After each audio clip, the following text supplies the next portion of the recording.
మేము అంతవరకు తెలుగుదేశం వల్ల ఓడని మాట్లాడు మళ్ళీ శిల్పారవి మేమంటారు మళ్ళీ సాయంత్రం వచ్చిన తర్వాత మన వాళ్ళు స్టేషన్ పోయే లోపలే తెలుగుదేశం వాళ్ళంతా కూడా ఈ వైఎస్ఆర్సీపీ కార్యకర్త అని వాళ్ళే పోస్టులు పెట్టి మొత్తం చేసే పరిస్థితి అంటే దొంగ అంటే మీరే దొంగలు దొరికే విధంగా మీరే ఈ విధంగా పెట్టి చేస్తే మిమ్మల్ని ఏమనాలో ఒకసారి చెప్పండి.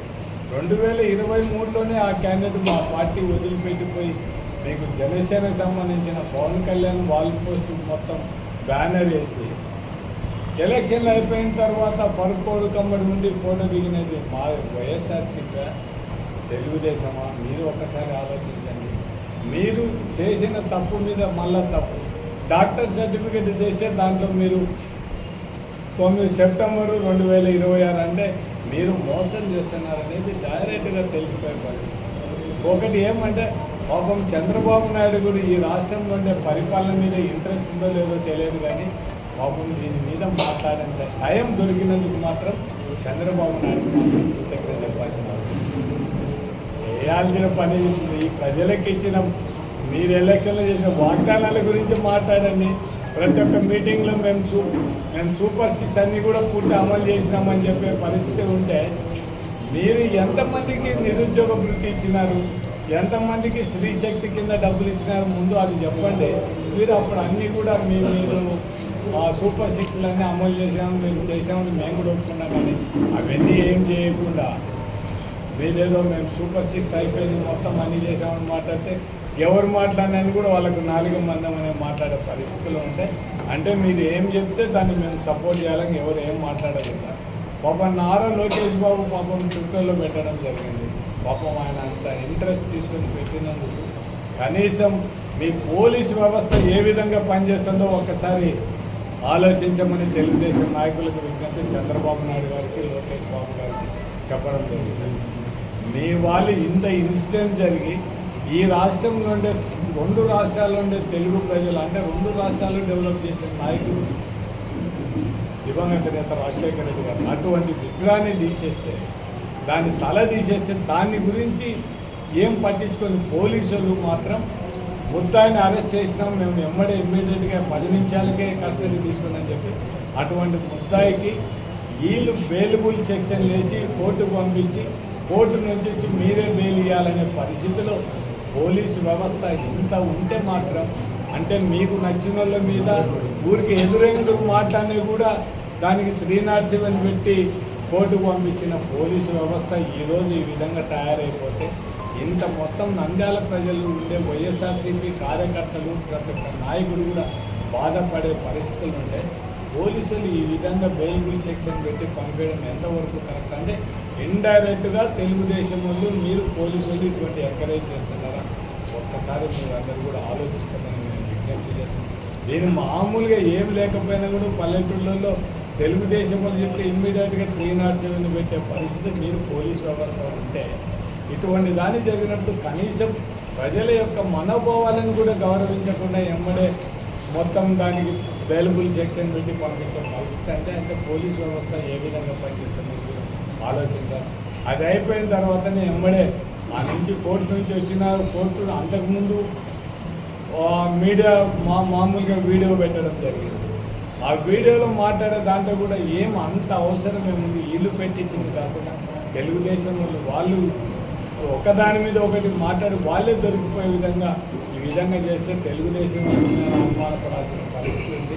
మీరు చాలా నిజాయితీగా మాట్లాడడం జరుగుతుంది. మీరు నిజాయితీని కూడా నిరూపించుకోండి. మేము ఒకటి చెప్పాను, మేము ఫస్ట్ ఎవరి మీద బ్లేమ్ చేయలేదు.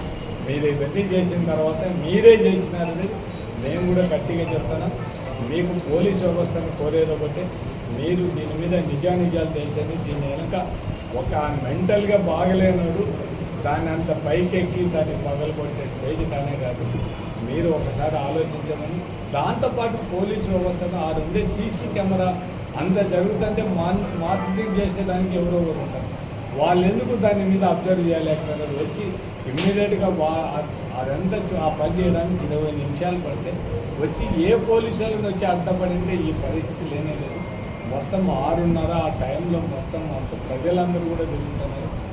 నంద్యాల నడిబొడ్డున ఈ విధంగా జరిగితే పోలీసులు ఇటువంటి కేసులు బెయిలబుల్ సెక్షన్ వేస్తే మీరు పోలీస్ వ్యవస్థ ఏ విధంగా ఉందని పోలీసులు ఒకసారి ఆలోచించమని వాళ్ళకే మేము విజ్ఞప్తి చేస్తున్నాం. మీరు ఇటువంటి చేస్తే మాత్రం రేపు 2029 మా పార్టీ అధికారంలోకి వస్తే మాత్రం వీళ్ళ మీద ఏ దాని మీద కూడా వదిలిపెట్టే ప్రసక్తి లేదు. వీళ్ళ మీద ఖచ్చితంగా ఎంక్వైరీ చేపిస్తాం. ఆ రోజు ఎవరెవరు ఆఫీసర్లు బాధ్యులో ఎవరెవరో వాళ్ళ మీద మాత్రం యాక్షన్ తీసుకోకుండా వదిలిపెట్టే ప్రసక్తే లేదు. నేను అధికారులకు అందరికీ కూడా ఒకటే విజ్ఞప్తి చేస్తున్నాను. మీరు మీ వ్యక్తిగత ధర్మాన్ని మీరు నెరవేర్చండి తప్ప మీరు ఎవరో మాట్లాడి మీరు మాత్రం వాళ్ళు చెప్పినట్టు చేస్తే మాత్రం మీకే ఇబ్బంది అయిపోతుంది. మీ ఉద్యోగ ధర్మాన్ని నెరవేర్చమని వాళ్ళకి విజ్ఞప్తి చేస్తూ చంద్రబాబు తెలుగుదేశం పార్టీ ఈ 2 సంవత్సరాల్లో ప్రజలకు వెన్నుపోటు వచ్చినారని దీని మీద అన్ని దానిల మీద కూడా మొత్తం ఒక్కటి కూడా సులభంగా మొత్తం అందరికీ కూడా ప్రజలకు తెలియజెప్పాలనే ఉద్దేశంతోనే మేము ఈ కార్యక్రమం మన పోస్టరు మన బుక్లెట్ ఇవన్నీ కూడా ఓపెన్ చేయడం జరుగుతుంది. కాబట్టి మాకు వచ్చిన మీడియా ప్రజలకు మా నాయకులకు అందరికీ కూడా నా ఉదయపూర్వక మా గురించి కూడా కొంచెం చెప్పండి. మై ఎలక్షన్లో కూడా ఇస్తామన్నారు, మొన్న ఎలక్షన్లో కూడా 2 సార్లు అంటే మా గవర్నమెంట్ వస్తే ఖచ్చితంగా మీకు ఇచ్చేస్తామమ్మా. వీళ్ళు గట్టి రాయడంలే పేపర్లలో వీళ్ళు కూడా ఎలక్షన్ ముందర చంద్రబాబు నాయుడు గారు విలేకరులందరూ కూడా ట్రిపుల్ బెడ్రూము డబుల్ బెడ్రూమ్ ఇస్తామని చెప్పడం జరిగింది. అంటే మీరు ఎట్లా నమ్మినారు చంద్రబాబు నాయుడు? చంద్రబాబు నైజం మీకు తెలిసి కూడా మనం చంద్రబాబు చెప్పింది ఏదైనా చేసినా ఒక్కసారి ఆలోచించండి. అంటే కేవలం ఓట్ల కోసం ప్రజలను మోసం చేయడానికి తప్ప ఎవరికి పనిచేసి ఇప్పుడు అందరికీ కూడా ఈ రాష్ట్ర ప్రజలు అక్క చెల్లెలందరూ మోసపోయింది. శ్రీనిధి ఇస్తానని చెప్పి అమ్మఒడి ఇస్తానని చెప్పి 2 సెంట్లు ఇస్తాను, 2 సెంట్లు స్థలం ఇస్తానని చెప్పి ఇవన్నీ చేశాను. ఒకటి మీకు పత్రికా విలేకరులకు మాత్రం ఒకటి మాత్రం అష్యూరెన్స్ ఇస్తాను. 2029లో మా అధికారంలో వస్తే మాత్రం మీకు ఖచ్చితంగా మీకు ఇళ్ల స్థలాలు ఖచ్చితంగా ఇస్తాం అనేది మా నాయకులతో మాట్లాడి మేము ఖచ్చితంగా మీకు ఇచ్చేటట్టు ఏర్పాటు చేస్తాం. ముఖ్యంగా చంద్రబాబు నాయుడు గారు అంటేనే లేకపోతే తెలుగుదేశం పార్టీ అంటేనే డైవర్షన్ పాలిటిక్స్కి పెట్టింది పేరు. ఎప్పుడు ఏదైనా సమస్య గురించి ప్రజల్లో చైతన్యపరుస్తారో లేకపోతే ఏదైనా ప్రతిపక్షాలు ప్రశ్నించడానికి పూనుకుంటాయో దానికి మునిపే ప్రతిపక్షాల గొంతు నొక్కాలి, ప్రజల నుంచి వచ్చేటువంటి ప్రశ్నలకి సమాధానం దాటివేయాలి అని ఒక ధోరణిలో మొదటి నుంచి చూస్తున్నాము. డైవర్షన్ టాపిక్స్ అనేది సర్వసాధారణం అయిపోయింది. గతంలో వరదలప్పుడు వరదల గురించి ప్రశ్నించాలనుకుంటే అదేదో ఒక బోటుని తీసుకొచ్చి ప్రకాశం బ్యారేజ్ని కూల్చివేయాలని చెప్పేసి ప్రయత్నం చేసినారని చెప్పేసి ఒక మాట చెప్పినారు. తర్వాత ఏమో తిరుపతి లడ్డు అని చెప్పేసి కొన్నాళ్ళు సాగదీసినారు. ఇప్పుడేమో 2 సంవత్సరాలు పూర్తిగా వస్తున్నాయి. అయ్యా మీ సూపర్ 6 ఎక్కడ? అయ్యా మీ వచ్చిన తర్వాత నుంచి జరిగిన అభివృద్ధి ఏంటి? అయ్యా మీ నియోజకవర్గాల్లో జరిగిన అభివృద్ధి గురించి చెప్పండి అని చెప్పేసి ఎక్కడ మేము ప్రశ్నిస్తామో అని చెప్పేసి ఒక 2 రోజుల ముందే ఈరోజు మాకు అనుమానాలు వస్తున్నాయి. వైఎస్ రాజశేఖర రెడ్డి గారి స్టాచ్యూ పై జరిగిన దాడి కేవలం ఒక మతిస్థిమితం లేని వ్యక్తి చేసింది అయితే కాదు, ఖచ్చితంగా డైవర్షన్ పాలిటిక్స్లో భాగంగా తెలుగుదేశం వాళ్ళే చేయించారనేది ఈరోజు మాకు స్పష్టంగా అర్థమవుతుంది. ఎందుకంటే కరెక్ట్గా 4వ తేదీన 2 సంవత్సరాలు పూర్తవుతాయి, ఈరోజు ప్రశ్నిస్తారు, 4 నుంచి ప్రతిపక్షాలు రోడ్ల మీదకి వస్తాయి అని తెలిసి ఒక 2 రోజుల ముందు ఇటువంటి ఘటనకి తెరలేపినట్టుగా కనపడుతోంది. ఎందుకంటే ఎక్కడ లేని అత్యుత్సాహం. వాస్తవంగా అయితే ప్రతిపక్షంలో ఉన్నటువంటి వైఎస్ఆర్సీపీ నాయకులం మా నాయకుడి విగ్రహం పైన జరిగిన దాడికి మేము నిరసన తెలియజేయడానికి రోడ్లపైకి వచ్చేసి ధర్నాలు చేసి గొడవలు చేసి అధికార పక్షం మీద దుమ్మెత్తిపోసి ఇవన్నీ చేయడం అనేది సర్వసాధారణంగా ప్రతి ఒక్కరు ఊహించుకుంటుంటారు.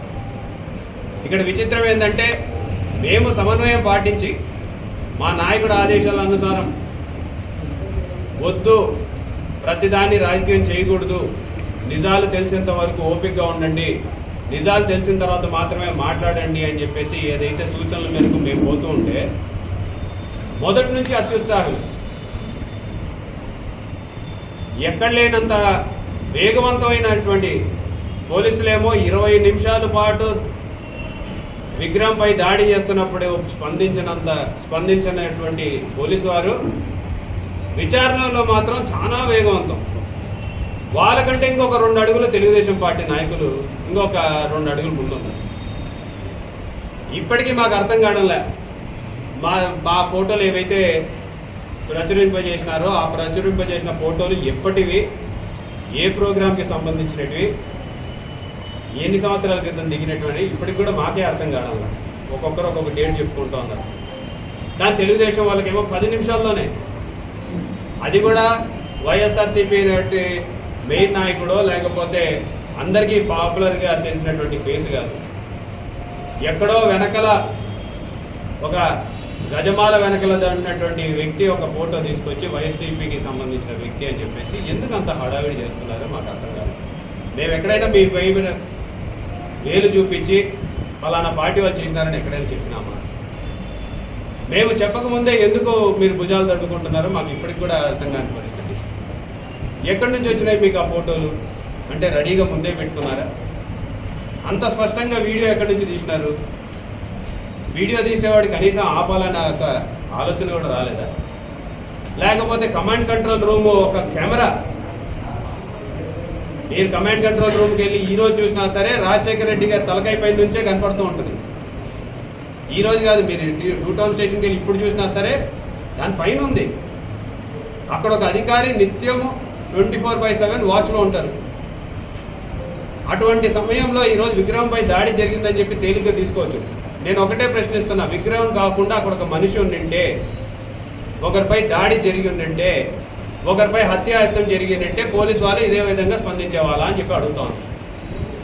మీరు ఎందుకు మేల్కోలేదు? మీరు గతంలో కూడా చూసినారు, రాజశేఖర రెడ్డి గారు చనిపోయిన తర్వాత కొన్ని వదంతులు వచ్చినప్పుడు ఎటువంటి ఘటనలు జరిగినాయి అనేది మీరు అందరూ చూసినారు. అయినా సరే మీకు చలనం లేదా అని చెప్పేసి ఈరోజు పోలీసు వాళ్ళు కూడా ప్రశ్నిస్తున్నారు. ఏమైనా జరిగినట్టే మళ్ళీ దాంట్లో వైసీపీ నాయకులే చేసినారని చెప్పేసి అందరి మీద కేసులు పెట్టడానికి మీరు వెయిట్ చేసినారా అని అడుగుతున్నారు. అత్యుత్సాహం ప్రతి దాంట్లో కూడా. సిఆర్పిగా ఒక మహిళ ఉంది, వాళ్ళ భార్య, ఆమెతోటి గోడగా అనుకొని ఇట్లా చేతులు నమస్కారం పెట్టించేసి మీరు చెప్పినటువంటి పలుకులన్నీ పలికిస్తారు. సిఆర్పిగా ఉంది కదా, మీరు వైసీపీ టైంలో ఇచ్చినటువంటి ఉద్యోగస్తులను ఎవరినైనా వదులుతున్నారా? రేషన్ షాపులను ఎవరినైనా వదులుతున్నారా? సిఆర్పిఎల్ని ఎవరినైనా వదులుతున్నారా? ఎంతమందిని తీయించడంలా? ఎందుకు అంత ప్రేమ మీ పార్టీ వాళ్ళు కాకపోతే? లేకపోతే ఈరోజు మళ్ళీ ఇంకొక వీడియో, పై నుంచి కింద వరకు ఒక సైడ్ ఏమో పోలీసు వాళ్ళు మధ్యస్థిమితం లేదని నిన్న పొద్దున్న చెప్తాడు, ఒక గంట తర్వాత వాళ్ళ నాయకులందరూ మధ్యస్థిమితం కాదు ఈయన ఫలానా పార్టీ వ్యక్తి అని చెప్పేసి ఒక పార్టీని అంటగడతారు. ఇంకా పైన స్క్రిప్ట్ని ఇప్పుడు పోలీసు వాళ్ళు కూడా చదువుతారు. మధ్యస్థిమితం ఉందా లేదా? మధ్యస్థిమితం లేని వ్యక్తికి మీరు పార్టీని అంటగట్టాలని చూస్తున్నారు. మరి ఏది కరెక్ట్? ఆఖరికి ముఖ్యమంత్రి గారు 2 సంవత్సరాల నుంచి ఏం చేశావయ్యా చంద్రబాబు నాయుడు గారు అది చెప్పండి. 1వ తేదీన పెన్షన్ పంపిణీకి వెళ్తున్నారు, బాగానే ఉంది. కొత్త పెన్షన్లు ఎన్ని ఇచ్చినారో ఒకసారి ఆ ప్రజలందరికీ కూడా చెప్పినంటే మేము సంతోషపడేవాళ్ళం. అదిలా మేము ఈరోజు సూటిగా ప్రశ్నిస్తాం తెలుగుదేశం నాయకుల్ని. 2 సంవత్సరాలలో మీ ప్రభుత్వం ఏర్పడిన తర్వాత మీరు చేసినటువంటి కార్యక్రమాలు ఏమి? మీరు ప్రజలకి మేలు చేసినటువంటి కార్యక్రమాలు ఏమన్నా ఉన్నాయా? ఇన్ని నియోజకవర్గాలు ఉన్నాయి, ఆ నియోజకవర్గంతో సహా అడుగుతా ఉన్నాం. ఒక్క కొత్త బిల్డింగ్, ఒక్క కొత్త పథకాన్ని, ఒక్క కొత్త పెన్షన్, లేకపోతే ఒక కొత్త రోడ్డు మీరు చేసినట్టుగా, లేకపోతే ఫలానా మేము తీసుకొచ్చినామని చెప్పేసి మీరు చేసినట్టుగా ఒక్కటన్నా పూర్తి చేసినారా? 2 సంవత్సరాలు పూర్తయినా ఈ రోజు వరకు ఒక్క పెన్షన్ ఇవ్వలేదే. నిన్న స్పందన కార్యక్రమం, స్పందన అంటే ఇప్పుడు ఏదో పేరు పెట్టినారు, ఆ గ్రీవియన్స్ కార్యక్రమానికి పోతే మొత్తం పూర్తిగా బాడీ అంతా కూడా పడిపోయి కేవలం తల మాత్రమే కదిలించేటువంటి పరిస్థితులు ఉన్నటువంటి వ్యక్తి ఇప్పటికీ ఎన్నిసార్లు మీ చుట్టూ తిరుగుతున్నారు అనేది ఒకసారి ఆలోచించుకోండి. అంటే కనీసం ఇంతకుముందు కనీసం ఇంటికాడికి వెళ్ళేసి కాళ్ళు చేతులు పడిపోయినా మంచం మీద ఉన్నాడంటే అక్కడికి వెళ్ళి పెన్షన్ ఇచ్చేటువంటి పరిస్థితి నుంచి కాలవేళ పడి మొక్కుతున్నా సరే ఈ రోజు వరకు 2 సంవత్సరాలు పూర్తయిన పెన్షన్ ఇవ్వనటువంటి పరిస్థితికి తీసుకొచ్చినారు. సిగ్గుగా లేదా తెలుగుదేశం నాయకులందరినీ కూడా మేము అడుగుతాం.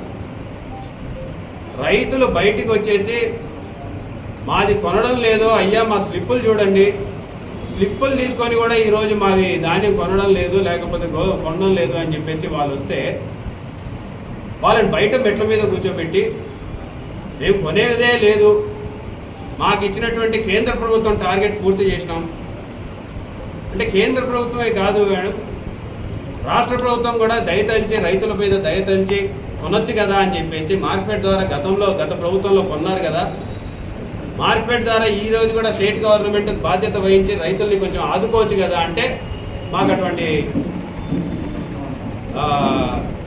ఏమంటారు ఇన్స్ట్రక్షన్స్ రాలేదు పైనుంచి అని చెప్పాను. అంటే చంద్రబాబు నాయుడు గారు పోయిన సంవత్సరం చెప్పినారా ప్రతి ఒక్కటి రైతుకి సంబంధించినది ఎక్కడైనా గిట్టుబాటు ధర లేకపోతే ఒక్కటి కూడా 1 కిలో కూడా వదలకుండా మేము కొంటాము అని చెప్పినటువంటి ముఖ్యమంత్రి గారు దాని గురించి కదా మాట్లాడాల్సింది. ఎంతసేపు ఉన్నా సరే ఈ మధ్య జెన్జీ లేదా జెన్ ఆల్ఫా కొత్త పిల్లలందరికీ సోషల్ మీడియా అంటే పిచ్చి. మామూలుగా అయితే యంగ్స్టర్స్లో ఒక పిచ్చి ఉంది, సోషల్ మీడియా మీద ఒక మమకారం ఉందంటే అర్థం చేసుకోవచ్చు. కానీ వీళ్ళందరికంటే ఎక్కువగా ఎవరికి ఉందంటే మన ముఖ్యమంత్రి గారికి ఉంది. ఆయన 1వ తేదీ వస్తుందన్న వెంటనే ఎక్కడో ఒక చోట ఒక స్క్రిప్ట్ రెడీ చేస్తారు, వాళ్ళకి ముందే కెమెరాలు అమరుస్తారు. ఒక 10 కెమెరాలు, షూటింగ్లో కూడా అన్ని కెమెరాలు ఉండకపోవచ్చు. ప్రతి ఒక్కరికి ఒక మైకు తగిలిస్తారు. ఈయన వెళ్ళేసి స్టవ్ వెలిగించకుండానే కాఫీ పెడతాడు, స్టవ్ వెలిగకుండానే చేపల పులుసు తయారు చేస్తారు. ఇప్పుడు గ్యాస్ ధరలు పెరిగిపోయినాయి, ఆ విద్య ఏదో మాకు కూడా నేర్పిస్తే మేమందరం కూడా 4 రూపాయలు మిగుల్చుకుంటామని చెప్పేసి ముఖ్యమంత్రి గారిని కోరుతున్నాం. గ్యాస్ లేకుండా చేపల పులుసు ఎట్లా చేసినారో చెప్తే మేము అదే చేపల పులుసు రోజు చేసుకొని తింటాం సార్ అని చెప్పి చెప్తాం. ఎందుకంటే బ్రహ్మాండంగా ఇంకా అంతకంటే ఏం కావాలి.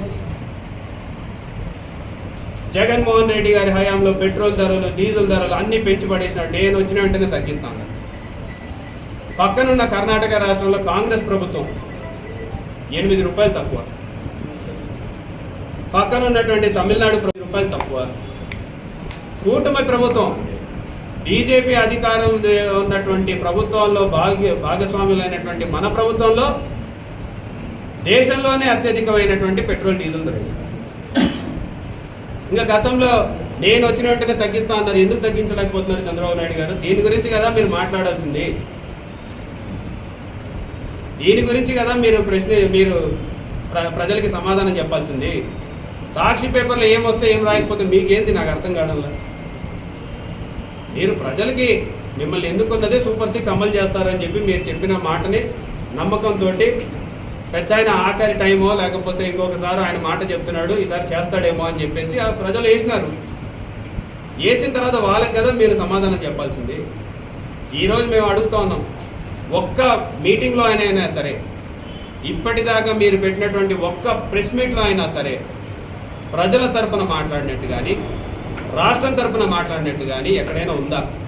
జగన్మోహన్ రెడ్డి గారి పేరు తీయకుండా, జగన్మోహన్ రెడ్డి గారి నామస్మరణ చేయకుండా, జగన్ గారిని తలుచుకోకుండా ఒక్క ప్రెస్ మీట్, ఆఖరికి రాష్ట్రానికి రావాల్సినటువంటి పెట్టుబడుల గురించి మీటింగ్ పెట్టినా సరే అక్కడ జగన్మోహన్ రెడ్డి గారు వాళ్ళు ఇది చేసినారు, వాళ్ళు అది చేసినారు. మేము అడిగేది ఏంటంటే మీరు పెట్టుబడిని అంటే సంపదని సృష్టిస్తాము అని చెప్పినారు, దాని గురించి మాట్లాడండి. ఇంకా 2 సంవత్సరాలు అయినా సరే ఇంకా జగన్మోహన్ రెడ్డి గారు ఈ దేశంలోనే సీనియర్ మోస్ట్ ముఖ్యమంత్రిని, నా అంత రాజకీయ అనుభవం ఎవరికి లేదని చెప్తూ ఉంటారు కదా. మరి అంత రాజకీయ అనుభవాన్ని దానికి ఉపయోగించమని చెప్పేసి మేము చంద్రబాబు నాయుడు గారు కూడా చెప్తా ఉన్నాం. మా నియోజకవర్గం వరకు వస్తే సీనియర్ మోస్ట్ మంత్రి, దాదాపు 6 డిఫరెంట్ టర్మ్స్లో మంత్రిగా చేసినారు. సరే, మొదటిసారి ఎమ్మెల్యేగా మేము చేసిన అభివృద్ధి కంటే 6 రెట్లు ఎక్కువ చేస్తారని చెప్పేసి ప్రజలు మనం నమ్మినారు. ఆయన చివరి అవకాశం అన్నారు కాబట్టి ఆయనకు ఒక అవకాశం ఇచ్చినారు. మేము ఈరోజు అడుగుతూ ఉన్నాం, 2 సంవత్సరాలు అయింది. 2 సంవత్సరాలలో ఈ నియోజకవర్గంలో చేసినటువంటి ఒక్క పని గతంలో మా మీద మెడికల్ కాలేజ్ మేము కడితే మెడికల్ కాలేజ్ ముందు స్పీడ్ బ్రేకర్ కట్టలేదు అని చెప్పినారు. స్పీడ్ బ్రేకర్ అన్న కట్టినారా అని అడుగుతాం. ఉర్దూ కాలేజీలు మేము ఆల్రెడీ మొదటిగా నిర్మించిన కాలేజీలు ఉండే, దాన్ని కనీసం ఓపెన్ చేసినారా అని అడుగుతాం. టీటీడీ కళ్యాణ్ పూర్తిగా రెడీ అయ్యేసి ఓపెన్ చేయడానికి రెడీగా ఉండే, దాన్నన్నా ఓపెన్ చేసినారా 2 సంవత్సరాలను అడుగుతున్నాం. బ్రిడ్జ్ని చివరి దశకు తీసుకొచ్చేసి దాన్ని పూర్తి చేసే భాగంలో ఇంకొక 1-2 నెలలు ఉంటే బ్రిడ్జ్ పూర్తయ్యేది. 2 సంవత్సరాలు పూర్తయింది, దాన్నన్నా పూర్తి చేసినారా అని అడుగుతాను. కలెక్టర్ కాంప్లెక్స్ ఎదురుగా ఆర్ఏఆర్ఎస్ రోడ్డుని 18 కోట్ల రూపాయలతోటి అలా మేము శాంక్షన్ చేయించేసి వర్క్ స్టార్ట్ చేసినాం. 2 సంవత్సరాలు దానన్నా పూర్తి చేసినారా అని అడుగుతాను. మెడికల్ కాలేజ్ని తీసుకొచ్చినాం, మెడికల్ కాలేజ్లో ఒక్క బిల్డింగ్ అన్నా 2 సంవత్సరాలు ఒక్క బిల్డింగ్ అన్నా పూర్తి చేసినారా అని అడుగుతాను. 6 టర్మ్స్ సీనియర్ మోస్ట్ మంత్రి నియోజకవర్గానికి ఏం చేసినారంటే ఏం చెప్పుకోలేనటువంటి పరిస్థితి. తెలుగుదేశం వాళ్ళు అడిగితేనేమో ఎంతసేపు ఉన్నా సరే గొడ్డలి పార్టీ, లేకపోతే అది ఆడ చేసినాడు, ఇది ఈడ చేసినాడు. మీరు ఏం చేసినారు చెప్పండి సార్. మేమేం చేసినాం, మేము చేసినామా చేయలేదా ప్రజలకు తెలుసు. మీకు ఓట్లు వేసినారు, మిమ్మల్ని గెలిపించినారు. మీరేం చేస్తారు? ఎంతసేపు ఉన్నా మా మీద పడేదానికంటే మీరు ప్రజలకి ఏం చెప్పినారు, ఏం చేసినారు, ఏం చేయబోతున్నారు, ఇది మాట్లాడమని చెప్పేసి మేము కోరుతున్నాం. అది తప్పితే మిగతావన్నీ చెప్తూ ఉంటారు. ప్రతి దాంట్లో రాజకీయం. మతిసింత లేని వ్యక్తి చేసినాడని చెప్పేసి ఫస్ట్ ప్రెస్ పోలీసు వాళ్ళతో చెప్పిస్తారు. నెక్స్ట్ మినిట్ పైన పార్టీ నుంచి ఒక లైన్ రాగానే చిలుక పలుకులు పలుకుతారు అందరూ. ఒకటే స్టోరీ, ఆడ నుంచి అదే స్క్రిప్ట్ అట్లనే కూర్చొని ఎవ్వరు కూడా కదలకుండా తల తిప్పకుండా అట్లనే ఇదే స్క్రిప్ట్. ఓకే, గొడ్డలి పార్టీ, జీ అంటే గొడ్డలి, విశాఖపట్నంలో జీ అంటే గొడ్డలి, ఇదే స్టోరీ. ఇప్పటికైనా మేల్కోనండి. 2 సంవత్సరాల్లో మీ ప్రభుత్వం వచ్చిన తర్వాత మీరేం చేసినారు? 2 సంవత్సరాలకు మునుపు మీరు అధికారంలోకి రావడానికి చెప్పినటువంటి హామీల్లో మీరు ఎన్ని నెరవేర్చినారు? సూపర్ 6ని ఎంతవరకు అమలు చేసినారు? గతంలో ఇచ్చినటువంటి పెన్షన్లకి ఎన్ని అదనంగా ఇస్తున్నారు? గతంలో ఇచ్చినటువంటి రేషన్, ఇంటికాడికి తీసుకెళ్ళి ఇచ్చిన రేషన్ని ఈరోజు మీరు ఏ విధంగా పంపిణీ చేస్తున్నారు? ఎంతమంది ఉద్యోగాల్ని కల్పించినారు, ఎంతమంది ఉద్యోగాల్ని పోగొట్టినారు? దీని గురించి మాట్లాడమని చెప్పేసి నేను తెలుగుదేశం నాయకులందరినీ కూడా కోరుకుంటూ, మరి ఈ కార్యక్రమాన్ని వైఎస్ఆర్సీపీ పార్టీకి సంబంధించిన కార్యకర్తలు, నాయకులు అందరం కూడా ప్రజల్లోకి దీని మీదనే మాట్లాడదాం. ఎందుకంటే మా నాయకుడు ఒకటే చెప్పినాడు, దుర్భాషలు ఆడాల్సిన పనుల, అడ్డదిడ్డంగా మాట్లాడాల్సిన పనుల, నోటికి వచ్చినట్టు మాట్లాడాల్సిన పనుల. సబ్జెక్ట్ మీద మాట్లాడదాం, సబ్జెక్ట్ వరకే మాట్లాడదాం. రాజకీయాలు అంటే మళ్ళీ తిరిగి ప్రజల్లో ఒక గౌరవం పొందేలాగా మాట్లాడాల్సిందిగా మా నాయకుడు చెప్పినాడు. వైఎస్ఆర్సీపీ తరఫున మేము అదే పాటిస్తాం. మీకేమన్నా మీ నాయకుడు ఏ విధంగా చెప్పినాడో మాకైతే తెలీదు. మీరు కూడా మాతో ఏకీభవిస్తారని మేము అనుకుంటూ, మరి నాయకులు, కార్యకర్తలు అందరం కూడా ప్రజల్లోకి దీన్ని తీసుకెళ్లాల్సిందిగా, ఏ రకంగా అయితే యువతకి, మహిళలకి, రైతులకి అన్ని రంగాలలో ఏ రకంగా అయితే అన్యాయం జరిగిందో ప్రజలకి వివరించాల్సిందిగా నేను మా పార్టీ నాయకులు కూడా కోరుకుంటూ ఈ అవకాశం ఇచ్చి, ఈరోజు ముఖ్యంగా మన చంద్రబాబు నాయుడు గారు 2024 జూన్ 4 నుంచి రేపు జూన్ 4వ తారీఖుకి 2 సంవత్సరాలు పూర్తవుతున్న సందర్భంగా ఈ 2 సంవత్సరాలు ఆయన ప్రజలకి ఏ విధంగా వెన్నుపోటు పొడిచారు అనేది ప్రజల్లోకి తీసుకెళ్లడానికి కార్యక్రమాన్ని మొదలు పెట్టబోతున్నాము. దానికి సంబంధించి పోస్టర్ ఆవిష్కరణ, బుక్లెట్ ఆవిష్కరణ చేయడానికి ప్రెస్ మీట్ ఏర్పాటు చేయడం జరిగింది. ముఖ్యంగా మీ అందరికీ కూడా తెలుసు, ఈ వారం రోజుల నుంచి ఏమేమి సంఘటనలు జరుగుతున్నాయో అన్నీ కూడా. ఈ 2 సంవత్సరాల నుంచి ఆయన అధికారంలోకి వచ్చింది ప్రజలకి జగన్మోహన్ రెడ్డి రూపాయి చేస్తానంటే నేను 10 రూపాయలు చేస్తాను, జగన్మోహన్ రెడ్డి గారు చేసే సంక్షేమాన్ని ఆపకుండా మరింత సంక్షేమం చేస్తాను అని చెప్పి ప్రజలందరినీ నమ్మబలికి అధికారంలోకి వచ్చిన తర్వాత ఈరోజు ఒక్కటంటే ఒక్క పథకాన్ని కూడా నెరవేర్చకుండా సూపర్ 6, సూపర్ హిట్ అని కార్యక్రమాలు చేసుకుంటా ఆయన ముందరికి వెళ్ళడం జరుగుతూ ఉంది.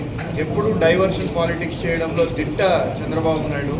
ఈరోజు మనం చూస్తే ఆయన చెప్పిన సూపర్ 6లో 2 హామీలు తీసుకున్నాం, కేవలం 2 హామీలు. ఈరోజు నిరుద్యోగులకు అందరికీ కూడా 3,000 రూపాయలు నిరుద్యోగ భృతి ఇస్తా అన్నాడు.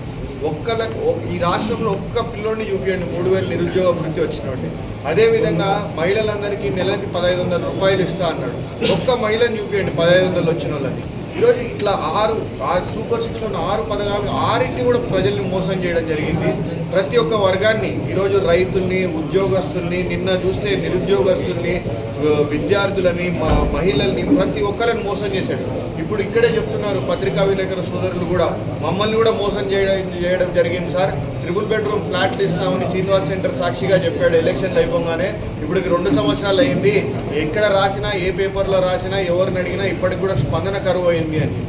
ఈ విధంగా ప్రజలందరినీ మోసం చేసిన వ్యక్తి గురించి మనం ప్రజల్లోకి తీసుకెళ్లాలా. ఈరోజు చంద్రబాబు నాయుడు గారు ఎక్కడ పోయినా గొడ్డలి పార్టీ అని చెప్పి మాట్లాడడం జరుగుతూ ఉంది. ఈరోజు నేను చంద్రబాబు నాయుడు గారిని అడుగుతూ ఉన్నాను. ఈరోజు వివేకానంద రెడ్డి గారి మర్డర్కి జగన్మోహన్ రెడ్డి గారిని లింక్ చేసి మీరు మాట్లాడుతూ ఉన్నారు. ఒక్క విషయం మనం మాట్లాడుకుందాం. ఎందుకంటే ఎక్కడ కూడా అక్కడ జరిగిన ఇన్సిడెంట్ని ఎవరూ చూసింది లేదు. దాంట్లో ముఖ్యంగా ఎవరైతే ఆ మర్డర్ చేసినామో అని చెప్తున్నారో ఆ దస్తగిరి అనే వ్యక్తికి, అంటే ముద్దాయి అతను, ఎవరైతే బాధితులు ఉన్నారో సునీతమ్మ, ఆమెకి వాళ్ళిద్దరికి ఒకటే లాయర్. దస్తగిరి అనేటతను డ్రైవర్. అతని జీతం ఎంత ఉంటుంది, అతని బ్రతుకు ఎంత ఉంటుంది. అట్లాంటి అతను 2 కోట్లు పెట్టి సిద్ధార్థ లూత్రా లాంటి లాయర్ని ఢిల్లీ నుంచి తెచ్చి అతని తరఫున వాదించుకోగలుగుతాడా? మరి అట్లాంటి లాయర్ ఎందుకు వస్తున్నాడు ఆయనకి? దీని వెనక ఎవరున్నారు? నువ్వు ఉన్నావు. ఆ సిద్ధార్థులతో మళ్ళీ నీకు స్కిల్ డెవలప్మెంట్ కేసులో బెయిల్ తేవడానికి నీకు పర్సనల్ లాయర్. దాన్ని జగన్మోహన్ రెడ్డికి ఆపాదించాలని ట్రై చేస్తున్నాం. ఇప్పుడు సింపుల్గా చెప్తాం. ఇంకొక విషయం, ఈరోజు ఎన్టీ రామారావు గారు అంటే మీ పార్టీ వ్యవస్థాపకుడు. ఈరోజు ఎక్కడ పెట్టినా ఫస్ట్ ఆయన ఫోటో పెట్టి దండేస్తాం. సాక్షాత్ ఆయన చెప్పినాడు, నన్ను వెన్నుపోటు పొడిచాడు, నమ్మి కూతురునిస్తే ద్రోహం చేశాడు, ఇంతకంటే దుర్మార్గుడు ఎవడు ఉండడని. ఈరోజు నీ పార్టీకి సంబంధించిన వాళ్ళు మీడియా ముందర కూర్చొని మేమే రాజారెడ్డిని చంపింది అని చెప్పి అంగిల్ చింపుకొని చెప్తున్నారు, మేమే చంపింది అని. మరి ఇట్లాంటి వాళ్ళని అందరినీ వెనుక పెట్టుకున్నాడు. నీది వెన్నుపోటు పార్టీయా, నీది గొడ్డలి పార్టీయా, మాదే ఒకసారి ఆలోచన చేయమని ప్రజలందరినీ కూడా కోరుతా ఉన్నాను. కేవలం ఈరోజు ఇట్లాంటి దివాలకు రాజకీయాలు చేయడానికి చంద్రబాబు నాయుడు ముందరికి వస్తున్నాడు. ఆయన ఇట్లా చూపిస్తుంటాడు, ఇట్లా ఊపుతుంటాడు. వి అంటే విక్టరీ అని చెప్పి 2 ఏళ్ళు ఊపుతుంటాడు. వి అంటే విక్టరీ కాదు, వెన్నుపోటు అని చెప్పి చంద్రబాబు నాయుడు చెప్పేది. రెడీగా ఉండండి, వెన్నుపోటు పోయడానికి నేను రెడీ అవుతున్నాను మళ్ళీ అని ఇట్లా ఊపుతుంటాడు 2 ఏళ్ళు. ఈరోజు ఇంత మోసం చేసి ప్రజల్ని ఈరోజు మళ్ళీ ఏ ముఖం పెట్టుకొని ప్రజల్లోకి వస్తున్నాడు. ఈరోజు ఒక్క కొత్త పెన్షన్, ప్రతి నెల పెన్షన్ మంచిగా పోతున్నారు. ఒక్క కొత్త పెన్షన్ ఇచ్చినారేమో చూపించమని చెప్పండి. నిన్న మేము కలెక్టరేట్కి ధర్నాకి పోతే, మేము మా సహచరులు అందరం, భూపాల్ రెడ్డి అన్న, రవి అందరం ఆడపోతే, ఆడ కలెక్టరేట్ బయట ఇంకా గమనిస్తూ ఉంటారు, ఇవి పచ్చళ్ళు ఇలాంటివన్నీ పెట్టి అమ్ముతూ ఉంటారు అక్కడ లేడీస్.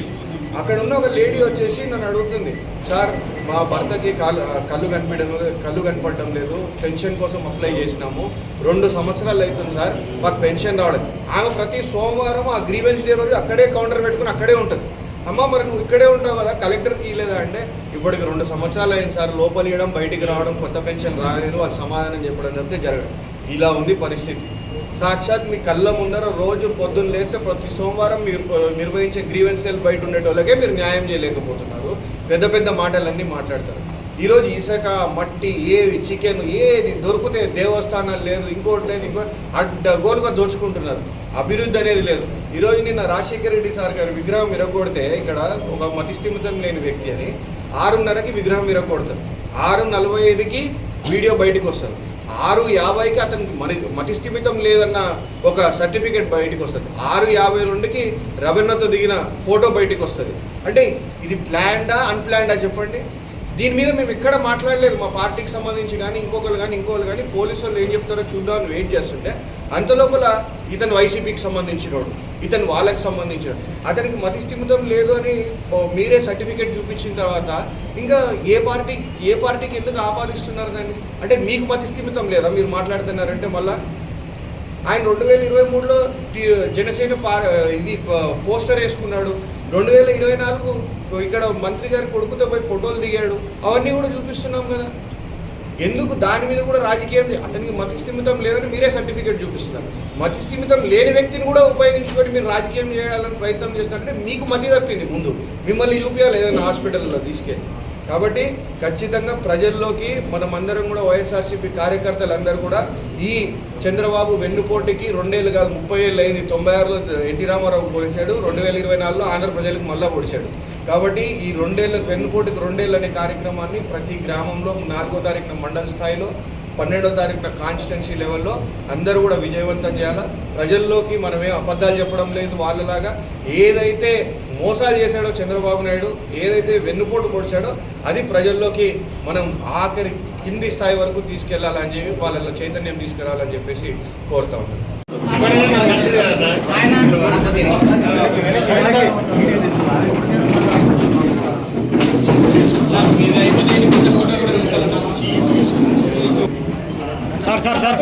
సార్ ఒకసారి సార్ నా వీడియో అయిపోతే ఫోటో తీసుకెళ్ళండి ప్లీజ్. అయిపోయిన